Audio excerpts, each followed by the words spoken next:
Hey y'all, IrixGuy here, and if you're watching this at approximately 7:22 p.m. New York City time, then this is a live show. So this is Epic Drone Show, episode number 28. And as always, you can go to epicdroneshow.com and you can find all the previously recorded live shows. But again, if you're watching this at approximately 7:23 p.m. New York City time, then this is a live show. So today we're going to talk about a little bit of everything.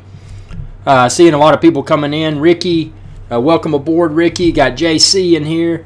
JC's here. Davis. Most underrated YouTube. 2 thumbs up. You know, that's what it's all about. You know, your likes, your views, sharing with others, and the comments. Because, I mean, ultimately a YouTube channel, especially when you're dealing with the live show, it's nothing unless you have a big crowd and you know, and everybody's talking about stuff. So welcome, Brett. So I think one of the biggest things that that's occurred in the past few days, we got a new update. You know, DJI, arguably, you know, at this point in time, you know, it is my favorite drone manufacturer, aka Koos. Welcome aboard. It is my favorite drone manufacturer today, but it seems like they may have listened. Because I know that many people have said, you know, the Spark is cool. It is what it is. Welcome, Fred. Welcome aboard. First time on the live show. Again, everyone, if you're watching this at approximately 7:24 p.m. New York City time, this is a live show, so we can, you know, you can comment live and we can talk about stuff. But yeah, so the firmware update for DJI Spark. You know, a lot of people were moaning about it, especially. You know, that was the biggest letdown for me. I knew, you know, going into the Spark, I knew that it wasn't going to have 4K. Welcome aboard, Dave. Welcome aboard Sky High Videography. But I knew the Spark was not going to have 4K, and that was a letdown. But I was prepared for that. What really irritated me with the Spark, Seb0112, what's up, is that it didn't have the gimbal wheel speed adjustment. Now, I know that the Spark does not have a 3-axis gimbal, but despite that, you know, give us that gimbal wheel speed adjustment. I know a lot of people say, oh man, it's supposed to be a selfie drone. Well, it is great for selfies, but, you know, let's see what else it can do. So, in the latest firmware, you know, DJI blessed us with a gimbal wheel speed adjustment. So, I mean, that is something that, you know, just goes to show that it seems that DJI is listening. You know, DJI's listening to what their fans have to say. And, you know, I'm not a fanboy. I'm going to tell you the good and the bad. And that was something I was very upset about. You know, I wanted a gimbal wheel speed adjustment with the Spark, so they delivered. So, oh, thanks. Yeah, website, by the way, you know, go to epicdroneshow.com. You can find all the episodes there, drones, drone accessories, and a lot of other content as well. But yeah, so what are y'all's thoughts? I mean, if y'all, JC says, is the Spark, is it worth it? I will say yes and no. Here's my, you know, based upon my experience with my Spark, I found that, you know, number one, for something so small and so lightweight, it performs really well. I mean, it's Trevor, that's funny. I'm actually wearing a 114060. I'm waiting. It may give off a rich and spoiled yuppie vibe to others. Should I get something more low key till I'm older? Well, okay, and this is kind of off drone topic, but Trevor asked. Honestly, dude, if I was going to go with something low key, and you don't want to look like like you said, a rich and spoiled yuppie vibe. I mean, the fact of the matter is that this is the best Submariner, and the reason being is that it has no date, and it has, you know, it has a symmetrical dial. So from a collector's perspective, it's the best Rolex to own. But to your point, it also gives off the vibe. You know, everybody's like, man, I got to get a watch. I got to get something cool. If you want to get something under the radar, hold on just a second.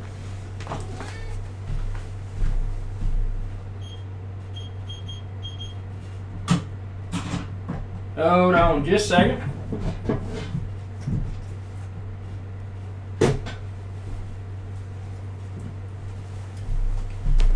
if you want to fly under the radar and you don't want to be considered, oh, that Rolex yuppie or that Omega whatever, you need to get one of these, because this puppy right here has commanding wrist presence, and it is horologically very nice. The Ulysse Nardin Marine Diver, Maxi Marine Diver. So, that's my advice.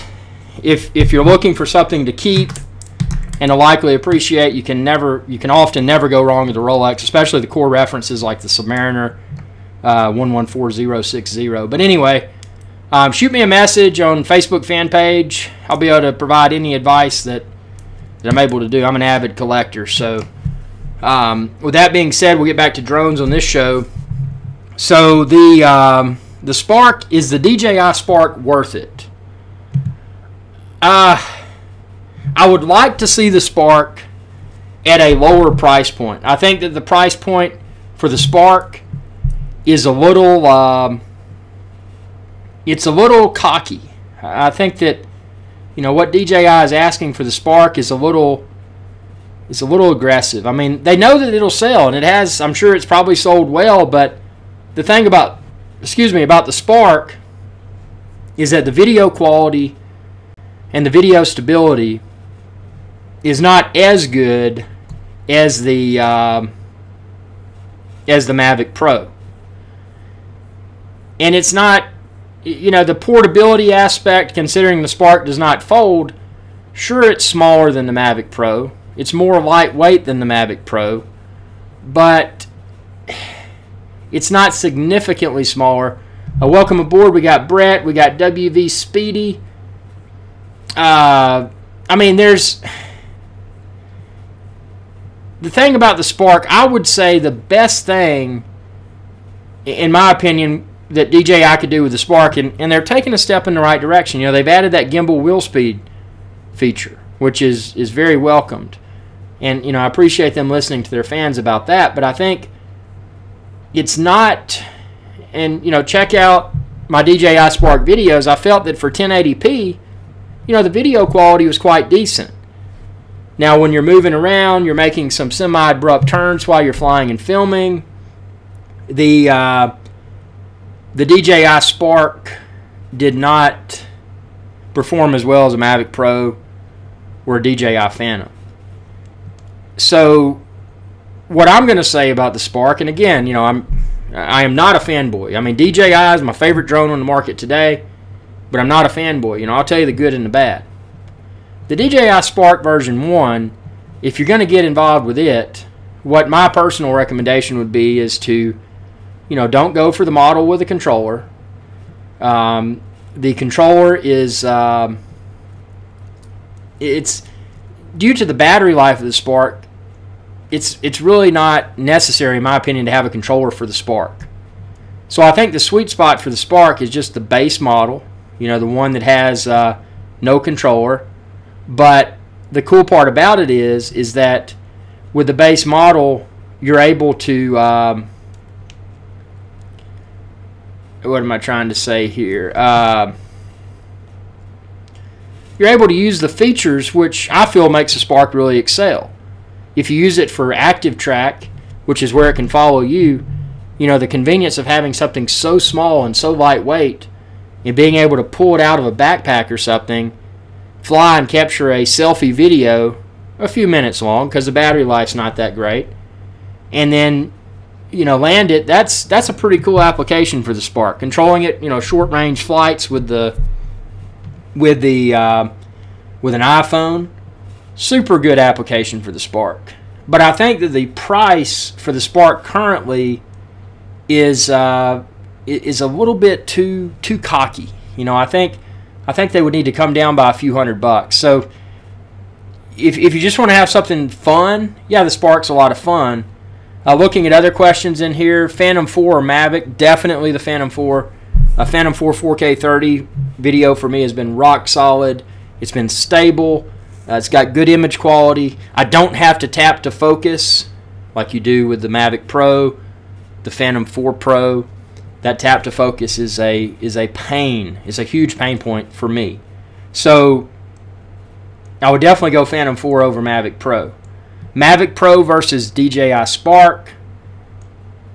I mean, given the fact that if you get a Spark with a controller and everything, you're getting close to the Mavic Pro price point. I can't see the decision to go Spark over Mavic Pro if you're going with a controller. If you just want to get something, and you don't care about 4K video, maybe with the Spark you may would do like I did and take it out in flight and capture 1080p video and then drop it into a 4K video project and upconvert the 4K video, the 1080p video footage. Then a Spark base model without the controller and everything may be a good idea. But I think the Mavic, when you take battery life into consideration, a better camera, better stability, a better gimbal, it would be, if video and photo quality is a concern for you, Mavic Pro without a doubt. But if you're looking, in my opinion, for the best bang for your buck for video and photo, the Phantom 4, check out the intro for this drone show, epic drone show video where I'm flying over the island. I filmed that with a Phantom 4. Didn't even have an ND filter on it, just the standard little, I guess it's a UV filter it ships with the Phantom 4. Maybe it's not even a UV filter. Maybe it's just a lens protector. It doesn't have any UV filtering properties to it. But, I mean, I thought that was pretty cool. The horizon was level. Something we saw with the previous Phantom model, the Phantom 3 Pro, which I loved, is that it was often plagued by the what was referred to as the tilted horizon issue, where when you were filming a video and you were looking at it, it looked like something was tilted and it wasn't good. Did y'all lose? Let's see. Did y'all lose my audio here? Okay, audio should be back. I think there may have been a little bit of network latency there. Yeah, the Phantom 4 without a doubt has a better camera. Now, obviously, if you step up to the Phantom 4 Pro, you're getting an insanely good camera with what's called a 1-inch sensor, SENSOR. And that's when you're dealing with lower light, that can be an advantage. Just overall image quality, having that larger sensor can be a huge advantage. So, but then again, it comes with what may be perceived as disadvantages. If you're looking at the tap to focus, you may have to you may forget to tap to focus, and I know that was a pain point for me with the Mavic Pro and the Phantom 4 Pro. I had what I felt was an otherwise perfect flight, and then I import the video only to discover that it was my fault that I failed to tap to focus. And how disappointing is that? It's like going to a really cool place and doing something cool and filming it, and then you realize that, I didn't even get the video in focus. I mean, how disappointing is that? So I think if this tap to focus requirement must remain, I think what would be advantageous for DJI is to put some sort of alert in the app. Maybe some sort of audible alert, maybe some sort of vibration as well, where it says, did you remember to tap to focus? When you're taking off, it's got the GPS good, ready to fly. They need to, part of that, before it says GPS ready to fly, in my opinion, I would have a box pop up and said, hey, did you remember to tap to focus? Because if you didn't, your video is going to look terrible. And just have that reminder pop up before it says GPS locked, ready to fly, whatever verbiage it says along with the green color. I mean, for me, I consider myself to be a simple-minded technical nerd. I'm very simple-minded, yet I often think from a highly technical perspective. So with that being the case, let's dumb this down. Let's dumb down this very advanced technology. Let's dumb it down and make it to where it's more user-friendly. Because, I mean, even the nerds out there, the hardcore geeks that may know drones inside and out, they're going to forget to tap to focus. And it's not a good thing. I mean, it's kind of like, I'm trying to think of a good analogy here. It's kind of like using a bathroom and then forgetting to wipe your butt. You're going to get the same crappy results if if you forget to tap to focus. So it may be an extreme analogy, but yeah, think about that. Magnum says, okay, let's see. We got a lot of comments coming in here. Magnum likes the Mavic. John says, okay, we're going to scroll back up here. Sky High Videography says, when do you expect the Mavic Pro 2 to come out? My expectation is August of 2017 for Mavic Pro 2. John says, which does DJI release first, Phantom 5 or Mavic Pro 2?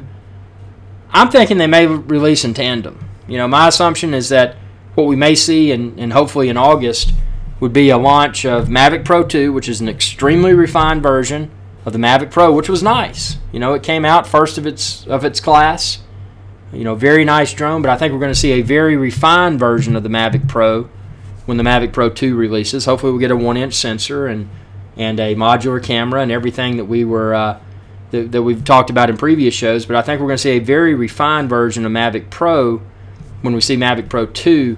And then I think with Phantom 5, we're going to see something stepping away. You know, when we look at the Phantom 5 that's released, and my expectation for it is August as well, we're going to see something that will likely further differentiate Mavic from Phantom.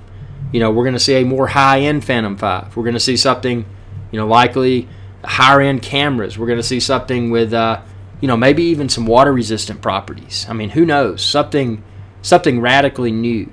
And I think it only makes sense that with Phantom 5 that we're going to see something that, when we look at it, we know that it's got the Phantom DNA inside of it. But it's going to look radically different. Because I think DJI has experimented with their customer base enough to know that, you know, the customers are willing to embrace something different. You know, something smaller, something more lightweight. You know, they've tested that with the Mavic. They've tested that with the Spark.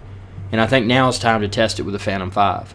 And I don't think they're going to position their drones to where it'll be like, well, if I get this, why would I need to buy the other drone? I think they're going to differentiate among features on Spark, Mavic Pro, and Phantom to the degree to where, you know, Phantom will be the Pro option. You know, the Pro that needs really excellent video, really excellent photo, but something that's not too big and too heavy to lug around. And then you're going to see the Mavic Pro. It's kind of going to be in the middle. And then you're going to see the small, lightweight, good, fun drone for everyone. It's going to be the Spark, with maybe a Pro version of the Spark coming soon. Brett says, same thing with me. Focus for me on the Mavic can be frustrating, without a doubt. Fred says, DJI Spark can be connected to the controller using an adapter and a micro USB cable for HD video. No Wi-Fi needed. Very good point. Good evening, the setup. Welcome aboard. Brett says, something fun I did when my folks were here and we had other company. I airplayed my iPhone 7 to my big TV through the Apple TV. Nice show for everyone. That's actually a very brilliant idea. You know, getting to show a group of people, hey, this is why this is so fun. And that's the thing. I mean, we really need to put fun into the spotlight because, and you know, I don't like to drop names, this, that, and the other because I don't think it's fair. But you know, if you go out there and look on the internet, you're going to see a lot of big name. Well, let's just say YouTube. You're going to see a lot of big name YouTubers that are definitely giving this drone hobby a bad name, and it's likely a lot of these big time YouTubers they're performing negligent acts. I mean, you know, they don't really know enough, or maybe not even care enough about drones. It's just another component of their channel, but they're putting things up that makes the drone world for hobbyists look bad. Fred says, what happened to the Alltel drone? Well, you know, that's a great question. It's disappointing because if you look back to CES, Consumer Electronics Show 2017, you probably will see that Alltel had a very sexy display. I mean, they had this drone that, you know, I mean, looking at it would seem to be the cat's meow. You know, it's got modular camera, They're touting 360-degree camera option. Just the works. I mean, it looked great. And to look at it, it closely mimicked a Phantom's design. And that's actually something I'm curious about, to look at it, at how visually similar it is to a Phantom. It almost makes me wonder if we haven't seen it materialize, because maybe there's some sort of, I mean, I don't know. I'm not a lawyer, and I haven't read anything that would indicate this, but, it almost makes one wonder, well, did they have to halt production of it because it was too close to another product, obviously being the DJI Phantom. So, I mean, I don't know. I'm just speculating. But, I mean, it did look cool. And it's, Alltel does have drones on the market, but they don't have, to my knowledge, and I haven't seen it, they don't have the drone that Alltel was touting at CES, Consumer Electronics Show 2017. And that's the drone that people like myself would be interested in. Something with really good tech, something with modular camera, something that could potentially, if it was a solid performer, if it was reliable, and if it was priced right, something that could compete with an industry leader such as DJI Phantom. But I mean, I don't know. I haven't seen it. And the thing is, with stuff along those lines, if they don't get off their rears and get out and make things happen, it's probably never going to happen. Because when you look at a holiday season is huge for people releasing products. And I mean, we saw GoPro last year. I mean, the Karma, that makes my stomach hurt just thinking about it. I mean, that was painful for GoPro. But at least they got the product out there. Had they not had their product out there, they wouldn't have even been on the playing field. And my fear with the Alltel that we saw at, or that many of us saw at Consumer Electronics Show 2017, is that if they don't get it out there soon, it's going to be last year's technology. And who wants last year's technology when you're in a realm as quickly evolving as the drone hobbyist realm? So they're either going to need to release it, or they're going to say, you know what, we failed, we teased people. Sorry we booked a booth at CES. Sorry we wasted your time, got your hopes up. We failed. Bye. They need to do one or the other. Step up to the plate or surrender. That's my honest advice. I mean, because when you're in any sort of industry, especially drones, you got to get out there. You got to get the boots on the ground, and you got to sell. And if you don't, you're going to fail. So just remember that. But yeah, Alltel, interesting. Yeah, that one had my eye. It really did. Fred says, have you seen the DJI Crystal Skyview monitor? I haven't looked at it. Let me. That's interesting. You said that. Skyview. Aha. Let's see. I'm looking that up right now. Actually, thank you. Let's see, Skyview. Interesting. Let's see, everyone. I'm just loading up this Skyview here.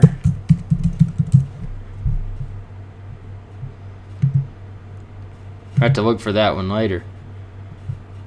Johnny says, do you think DJI is a thing of the past? They are not as good as they used to be. Well, okay, number one, I don't think they're a thing of the past. Actually, I think they're a thing of the future, because, what we've seen with DJI so far, we've seen what was once a no-name company. And in the ears of many today, it's still a no-name company, because those people may not be familiar with drones. But what we've seen is what was really a no-name company come out of nowhere and say, hey, we got this thing with 4 propellers on it, and it flies, and it captures really cool video. Check it out. And it's very expensive. So, number one, they came out of nowhere, and they had to release a product that was impressive enough to get people, A, to look at it, B, to obsess over it, C, to actually go out and buy it, or think about buying it, and they're like, man, that's a lot of money. What if this thing crashes? I've wasted X amount of hundreds of dollars. So it was a really tough sale. But I think what was interesting is that they hit the internet by storm, kind of like GoPro did. GoPro cameras first came out, action camera. People didn't really know why they wanted or why they needed a GoPro camera. But it was all the YouTubers, all the people mounting them creatively in different scenarios, different environments, boats, helicopters, airplanes, to dogs, whatever. Mounting those GoPros and showing what the technology would do. And it wasn't that they were necessarily advertising that, this is a GoPro camera. They were just saying, oh, check out this cool video. And then people would all of a sudden ask, well, how do they film that? And which mount did they use? GoPro was brilliant. GoPro created an obsession for many people, including myself. And you're looking at DJI, what DJI has done so far, they've raised awareness. They were a no-name, just like GoPro once was. DJI was a no-name. They had a very expensive and very forward-thinking product. It worked well, but it wasn't perfect. I mean, Phantom 1 didn't have a gimbal. It was very crude. You could put a GoPro on it, and it would, when you turn, the horizon and everything would turn, but it was still cool. It had that cool factor. But what DJI's done recently is that they've just captured an enormous audience internationally. So, I mean, drones are everywhere. They've turned this once unknown device into something that people worldwide are obsessing over. And they're obsessing over it because there's a camp of people that say, this is a cool hobby. This thing basically flies itself. It's a lot of fun. But where they're really winning is the aerial video and aerial photo realm for YouTubers like myself.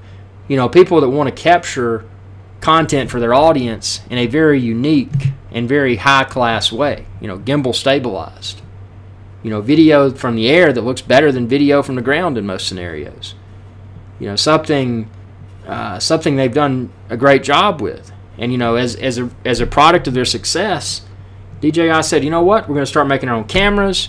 And guess what now? Now we got our Plus model Phantoms that include a DJI branded screen built in. So not only are they a drone manufacturer now, they're also a camera manufacturer, and now they're a tablet device manufacturer. So we're seeing the success of something once unknown lead into all these different areas. We're seeing and again, this is why I don't think DJI is a thing of the past. We are seeing the development of what could become an incredibly strong and incredibly well-respected international company. Now, where DJI has failed, not from personal experience, but what I've seen on the internet, again, I'm not a DJI fanboy, but where the perception problem is with DJI is that a lot of people have often complained that their support's not good. So, that's an area where a company like GoPro has always really won, in my opinion. GoPro is always, you look online, if you've ever dealt with GoPro personally, on the phone, you'll probably find that they're a very customer-centric company. They care. They're knowledgeable. But you don't see that if you do a Google search for DJI. So I think, definitely is DJI a thing of the past. I think if they want to continue to position themselves as a thing for the future, I think what DJI really needs to do is place an emphasis upon quality customer service. And let's get these prices down. Let's make these drones more affordable, and let's see DJI become more involved with community awareness. They need to get out there, boots on the ground, say, you know what, we need to promote drone safety. And here's a free drone safety course in this city, and that city. Well, you can't attend. Well, X number of lucky winners will get a blah blah blah, or you can attend online. This sort of thing. They need to position themselves as not only a technological leader, but also as a community leader from a safety perspective. We need to promote safety and propel this hobby forward, because the problem we're going to have is if regulations continue to tighten at an international level, this hobby will no longer exist. So it doesn't matter if it's DJI making a drone, GoPro making a drone, Apple, Google, whomever. If they're illegal, it's of no value, no financial value for the company, no entertainment value for the hobbyist. So think about that. Brett says, how about DJI goggles? Have you checked them out? Kind of pricey. Well, the reason I haven't checked them out is that to fly safely, And I guess if I had somebody in the field with me and they wanted to watch, that would be a cool application for the DJI goggles. But for me to fly safely, I maintain visual line of sight with the drone, with my naked eyes. My naked eyes. No clothing on my eyes. So if I had goggles on my eyes, then I wouldn't have naked eyes. So for that reason, you know, being the drone evangelist, and again, check out droneevangelist.com. That's my motivational speaker. You know, he's preaching drone safety. He's spreading a positive message pertaining to the drone hobby. Check him out. But yeah, I haven't checked out the DJI goggles for that reason. I may in the future. It would be a cool novelty. Brett says it just adds a professional aspect to an amateur's video production. Yeah, it definitely does. Now, Fred says the DJI Crystal View has 3,000 nits. Can be seen perfectly well in direct sunlight. That's very cool, because that's one less thing that has to be carried around. Is a you know, why use a sunshade when you can get something with so many nits that that, you know, it looks good even in direct sunlight. So that's really cool.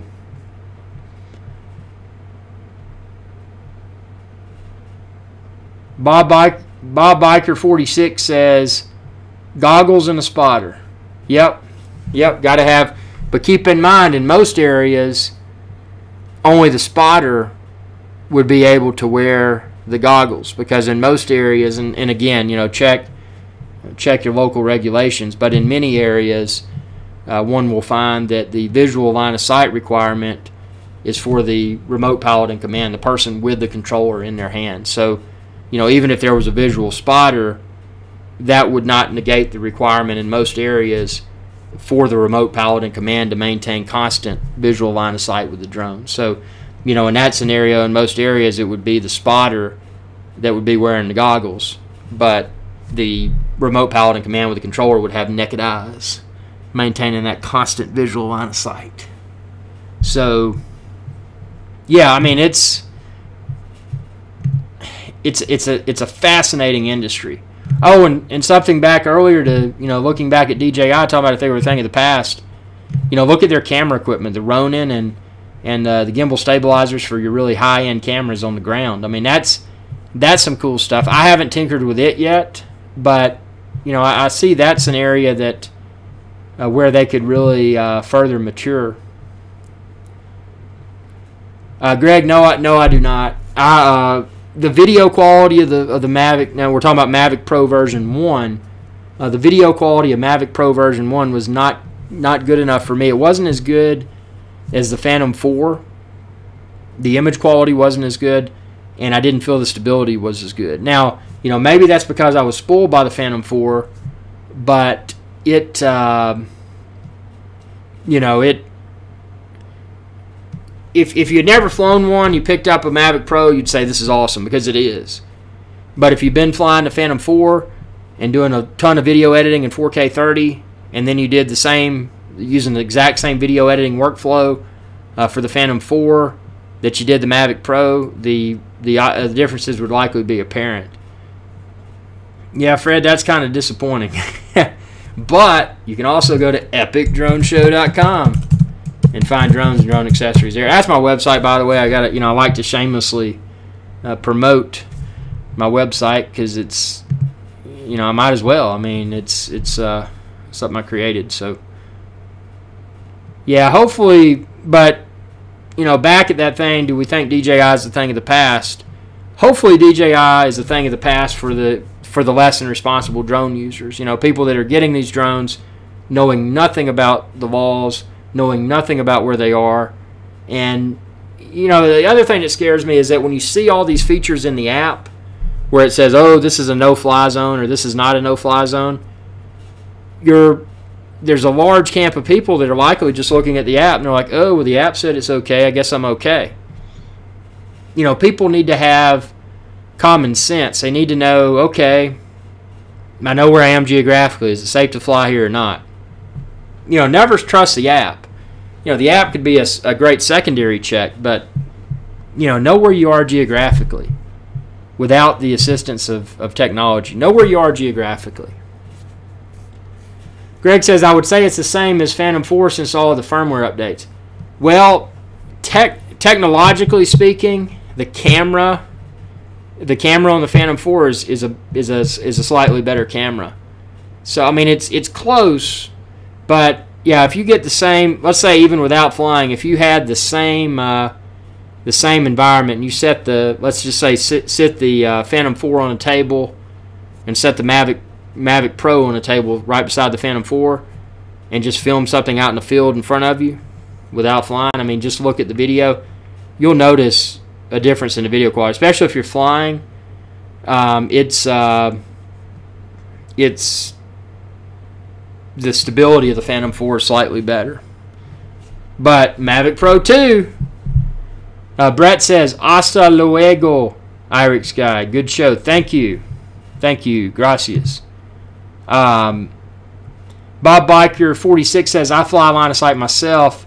What about Moverio BT300? The price point is out of hand, though.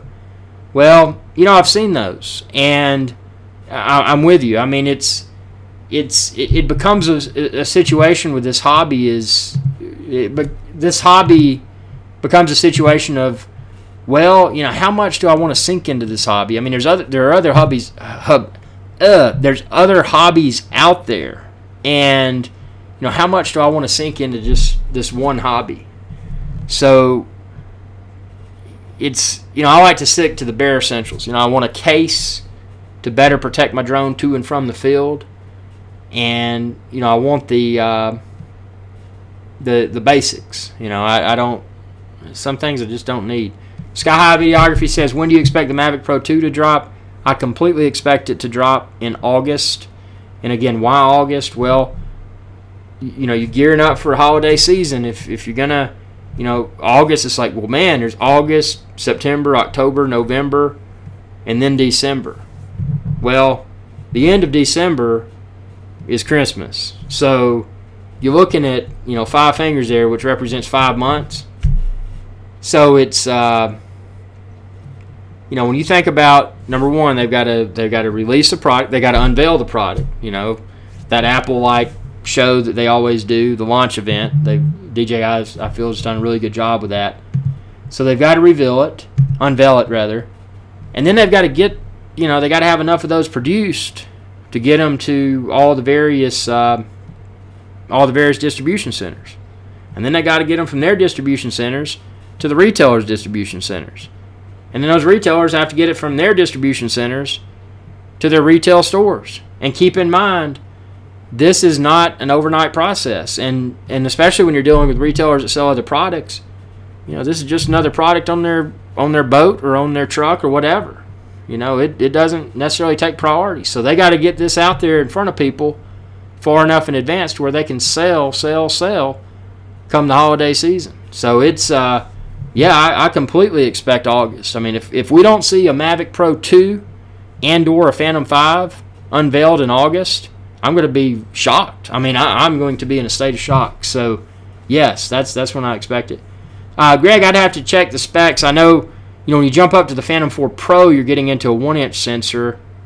But, yeah, Greg, I think it was, I'd have to look back at the videos, but I think it was around October of...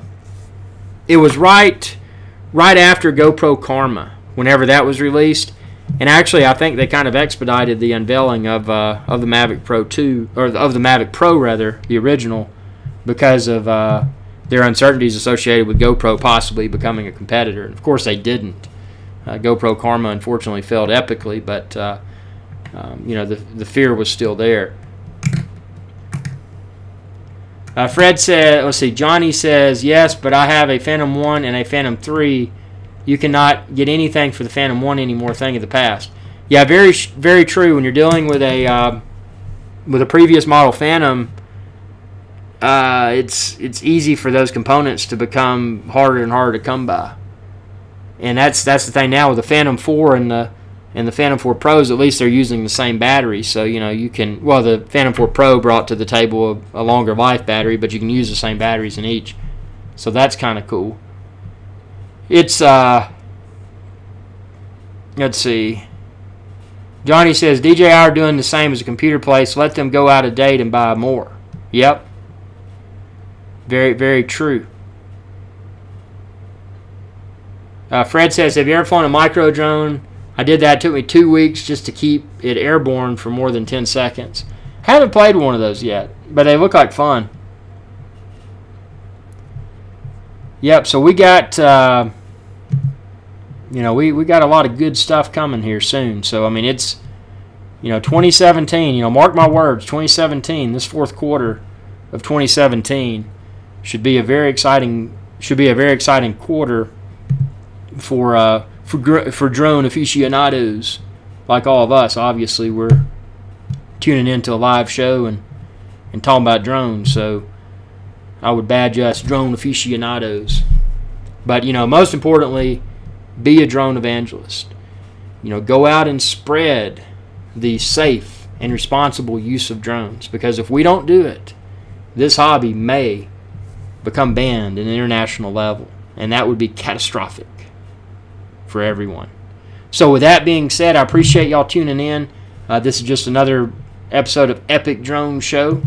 Check out epicdroneshow.com to find all the previously recorded episodes, and I'll get this one up after it finishes processing. And also to find all the drones, accessories, tutorials, and a whole lot more. I've consolidated all my websites, so if you go to epicdroneshow.com, you're just going to find a plethora of content. Not only is that Epic Drone Show content, but you'll also find on the same site, you will find content from 400orbelow.com as well as IrixGuy.com.